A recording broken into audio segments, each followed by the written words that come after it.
كذاك الباضية خوارج، فرقة من الخوارج، ويشتركون مع المعتزلة في نفي صفات الله عز وجل. ونفي صفات الله عز وجل لم تكن من عقيدة الخوارج الأوائل. خوارج يخرجون عن الولاة، قتلوا المسلمين الأوائل. الباضية اليوم ماذا يا إخوان؟ يكفرون بالكبيرة، ومعتزلة في الصفات أيضا ينفونها. حتى القرآن عندهم مخلوق، حتى أن الله لا يرى يوم القيامة، الله جل وعلا لا يتكلم وإنما خلق القرآن. فهم إيش؟ جمعوا ظلمات، عقيدة خوارج على عقيدة معتزلة على عقيدة شاعرة على تصوف على تعامل بالسحر. وأنا مارست من مناقشة وياهم سنوات، يمكن نحو 15 سنة إلى يومنا هذا تناظر معهم، لكن خفت يعني ما هي بقوة الأيام السابقة. وجدت أن هؤلاء جمعوا الشر كله، والذي أظهرهم هذه الأيام ما كانوا مثلا، حتى أنا ما كنت أعرف عنهم إلا أن خوارج يقولون بالتكفير الكبيرة. لكن لما تناظرت معهم، لأن كبيرهم التحق إيش بتنظيم الإخوان المسلمين، وأخذوا يلمعونه. حتى تقرأ بعض التعليقات أن هذا هو عالم الأمة كلها مع قضايا الأمة، مع قضايا فلسطين، وعلق صورته في فلسطين وكذا، لأنه صار بركب إيش الإخوان المسلمين، حتى أنه تولى منصب ماذا؟ نائب يوسف القرضاوي في اتحادهم هذا المزعوم يسمونه اتحاد العلماء. فهل اللي أبرزهم، ولذلك هو الآن دائما يتظاهر بأنه مع قضايا الأمة، ولا عقيدته فاسدة، عقيدة إلحاد. الله عز وجل لا داخل عالم ولا خارج عالم، ولا فوق ولا تحت ولا أسفل ولا يمين ولا شمال، يعني معدوم. والله ما يتكلم. القرآن مخلوق من مخلوقات الله، والله لا يرى يوم القيامة ولا يراه المؤمن، حتى النبي صلى الله عليه وسلم ما يرى الله عز وجل. طبعا حديث البخاري ومسلم غير معترف فيها، يعتمدون على كتاب اسمه مسند الربيع. مسند الربيع بالصناعة الحديثية موضوع، يعني مكذوب على النبي عليه الصلاة والسلام.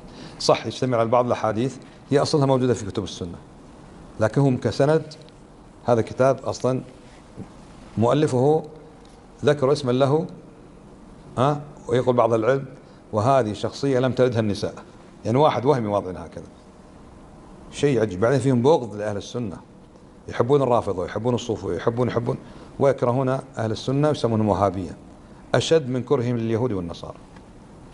سبحان الله. وأشياء كثيرة اكتشفتها فيهم، حتى أنهم لا يجزمون بأن أزواج النبي صلى الله عليه وسلم في الجنة، ولا حتى عائشة رضي الله عنها، وكبيرهم يقول ذلك. عندهم إذا مات الميت على وهو قاص لحيته مش حالقها يدخل جهنم ما يخرج منها خلاص، واحدة بوحدة. سبحان الله لهالدرجة.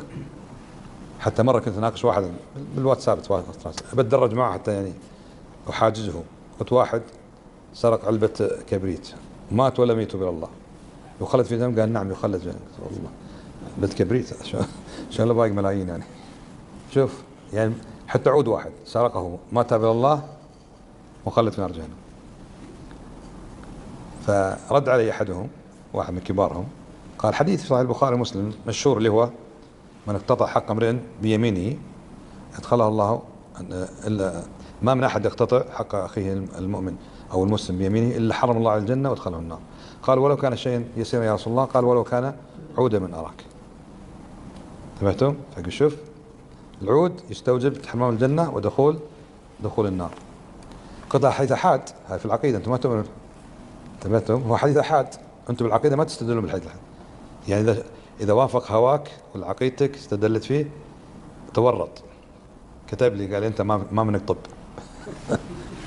والحق أن هذا الحديث من أحاديث الوعيد، نأخذه على ظاهره حتى يكون أبلغ في الوعيد، لكن ما نهمل أحاديث كثيرة. خروج أهل الموحدين من النار أحاديث كثيرة، مش حديث واحد بس. أحاديث يخرجوا من النار وقال لهم جهنميون، وأخرجوا من النار من كان في قلبه مثقال شعيرة من قلب ذرة وبرة. هذا حديث صحيح في البخاري ومسلم. ثم يقول هذا حديث كذب، أحاديث يهود وضعها بنو أمية. حديث البخاري ومسلم، شوف الفرق بيننا وبينهم. أصح ما عندنا من الأحاديث عن النبي صلى الله عليه وسلم مما اتفق عليه البخاري ومسلم يقول هذه أحاديث مكذوبة، أحاديث يهودية، أحاديث وضعها بنو أمية. لا تشوفهم هكذا يقول لك والله يسمون نفسهم أهل الحق والاستقامة وهم أهل الباطل والضلالة. حقد على أهل السنة. أزيدكم من الشعر بيتا ولست بشاعر، يكفرون عليا وعثمان رضي الله عنهما. شوف، والحسن والحسين. طبعا معاوية بن سفيان هذا خرج من الإسلام من أوسع أبوابه، نسأل الله العافية. ويقرؤون القرآن ويجودونه. قلت لهم أصلا السند إلى القرآن إلى النبي عليه الصلاة والسلام، إما إيش عن طريق عثمان أو عن طريق علي رضي الله عنه، ما في سند. إلى القرآن إباضي ولا رافضي، كله سند إيش؟ أهل السنة. يعني إذا أنت تكفر عثمان وعلي رضي الله عنهما، ها، معنى أنت كيف تأخذ القرآن عن واحد كافر؟ عن واحد كافر. لكن نسأل الله العافية. وبعضهم يقول يعني مسألة خلافية، تكفير عثمان وعلي خلافية، فيها ثلاث أقوال، قيل أنهم ليسوا بكفار، وقيل أنهم كفار، وقيل التوقف. يا سلام، والله بعضهم قلت له أيهما أفضل، عثمان وعلي رضي الله عنهما ولا فلان؟ ذكرت واحد من ربعهم، قال الله أعلم. الله أعلم. يعني أنت أعلم من الله عز وجل ولا أعلم من رسول الله صلى الله عليه وسلم؟ زوج ابنتين من بناته لعثمان، وزوج ابنته فاطمة لعلي، وتوفي وهو راضي عنهم، وبشرهم في الجنة. شيء يقول لكم يا أخوان لا تظنوا هذا شو مساكين شكلهم، لا، شيء حقد. حتى أحدهم قال لي لما قلت للعشرة مبشرين الجنة، ذكروا في حديث، تدري ايش قال لي؟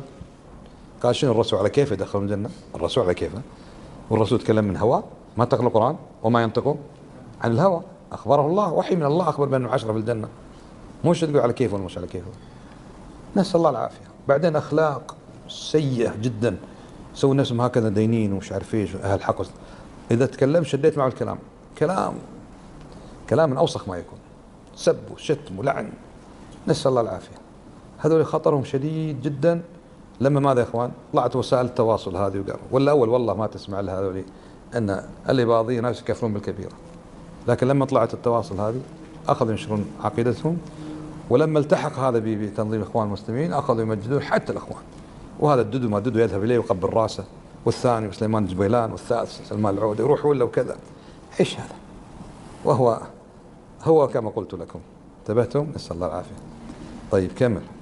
قال فإن الخوارج والمعتزلة يرون أن من دخل النار فإنه لا يخرج منها لا بشفاعة ولا بغيرها، حتى وإن كان من المؤمنين، لأن الخوارج يرون أن فاعل الكبيرة كافر مخلد في النار، وأن من سرق ربع دينار كان كمن سجد لصنم. ما اللي سرق عود كبريت كالذي يزعم أن لا قيامة. زعم الذين كفروا أن لا يبعثوا، عندهم سواء. اللي يقص لحيته مثل اللي يقول ايش ما في قيامة، كله مخلد في النار. شوف، الحمد لله أن رحمة الله ليست بأيديهم، نسأل الله العافية. نعم.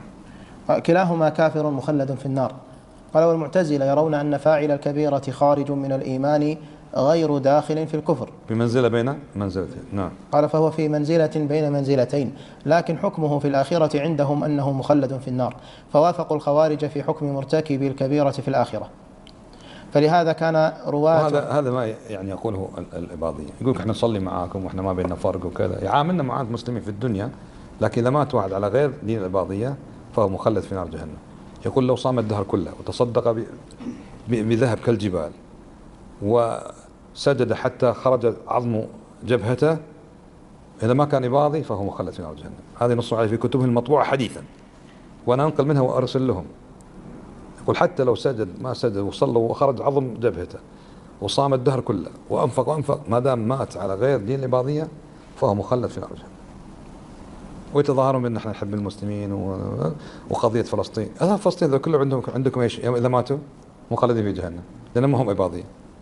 كيف تكذبون على الناس؟ وفي ناس تصدقهم، وعاملين من أبطال، من أكبر العلماء وسيد العلماء في هذا العصر، لأنه مع قضية فلسطين ما صار في ولاء وبراء للكتاب والسنة للتوحيد للعقيدة، لا، على المواقف السياسية.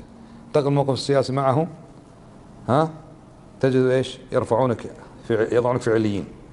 مع أن الموقف السياسي مع المسلمين ما تجد سني يتمنى إبادة أهل غزة، لا أبدا، بل نحن نشفق عليهم أكثر من أولئك الذين ورطوهم بما وصلوا إليه قبل أن يحصل هذا الشيء.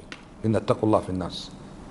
أنت ما عندكم لا كهرباء ولا ماء ولا بنزين ولا سلاح ولا انترنت ولا بنوك ولا عملة، كلها بيد اليهود. كيف تواجههم؟